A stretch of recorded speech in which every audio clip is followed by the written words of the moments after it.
അമ്മയാണെങ്കിൽ വീട്ടിലില്ലാത്ത കാരണം തന്നെ എനിക്ക് ഭയങ്കര സങ്കടമാണ് കേട്ടോ. വീട്ടിലാണോ ഉള്ളെങ്കിൽ ഒരു മനസ്സിനൊരു സന്തോഷമൊന്നുമില്ല കേട്ടോ. ഞാൻ വീട്ടിലൊറ്റയ്ക്കായത് കാരണം അച്ഛമ്മ ഇടയ്ക്കിടയ്ക്ക് എൻ്റെ അടുത്ത് സംസാരിക്കാൻ വേണ്ടി പാവം വരും കേട്ടോ. ഉച്ചയ്ക്ക് പിന്നെ നമുക്ക് ചോറ് തലേന്നത്തെ ചൂടാക്കിയതുള്ളത് കാരണം വൈകിട്ടാണ് ഇന്നിപ്പോൾ ചോറ് വെക്കുന്നത്. ഞാൻ സ്റ്റൗവിൽ പിന്നെ ഒരു പാത്രം വെച്ചിട്ട് ഞാൻ ചെറിയ ചെറിയ ഉഴുന്നുവട ഉണ്ടാക്കുവാണ്.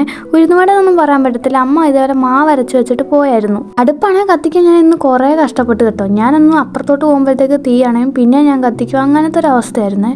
അച്ഛമ്മ പറയുന്നത് ലിസ എൻ്റെ കൂട്ടുകാരിയാണെന്നാണ്. കാരണം എന്തിനും ഏതിനും എൻ്റെ പുറവിനെ തന്നെ അവൾ കാണും കേട്ടോ. അതുകൊണ്ടാണ് ഞാൻ അമ്മയില്ലെങ്കിലും വലുതായിട്ട് കരയാതെ ഇങ്ങനെ പിടിച്ചിരിക്കുന്നത്. അതൊക്കെ കഴിഞ്ഞ് കുറച്ച് കഴിഞ്ഞപ്പോഴത്തേക്ക് ഞാൻ പിന്നെ ചായ ഇട്ട് കേട്ടോ. എനിക്കെപ്പോഴും ചായ കടുപ്പത്തി വേണം. ഞാൻ ഒരു ചായ ലവറൊന്നുമല്ല. ആകെ ഞാൻ തലവേദന എടുത്ത് പൊളയുമ്പോൾ മാത്രം ഇങ്ങനെ ചായ കുടിക്കാറുള്ളൂ കേട്ടോ. എനിക്ക് കൂടുതൽ ഇഷ്ടമല്ലേ കാപ്പി വെള്ളം അല്ലെങ്കിൽ കട്ടൻ കാപ്പി, തേയില വെള്ളം, ഇതൊക്കെയാണ് കേട്ടോ. പിന്നെ ചായ ഇട്ട് കഴിഞ്ഞപ്പോൾ ഞാൻ പിന്നെ സിറ്റ് ഔട്ടിൽ വന്നിരുന്നു ഇതേപോലെ കഴിച്ചു കേട്ടോ.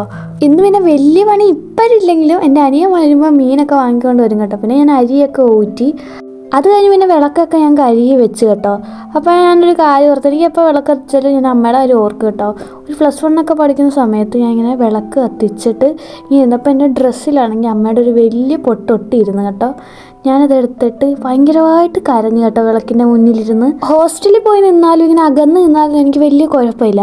പക്ഷെ വീട്ടിൽ വരുമ്പോൾ എനിക്ക് അമ്മയെ കാണണം കേട്ടോ. അമ്മയില്ലാതെ വീട്ടിൽ ഇരിക്കാനേ എനിക്ക് സാധിക്കത്തില്ല, ഒരുമാതിരി ഒറ്റപ്പെടലാണ്. ഇന്നത്തെ വീഡിയോ ഞാൻ കുറച്ച് ഇമോഷണൽ ആയിപ്പോയെന്ന് എനിക്കറിയാം. അപ്പോൾ ഇന്നത്തെ വീഡിയോ എല്ലാവർക്കും ഇഷ്ടപ്പെട്ടെങ്കിൽ ലൈക്ക് ചെയ്യുക, കമൻറ്റ് ചെയ്യുക, സബ്സ്ക്രൈബ് ചെയ്യുക. അപ്പോൾ ഇന്ന് ഇത്രയേ ഉള്ളൂ. Bye bye.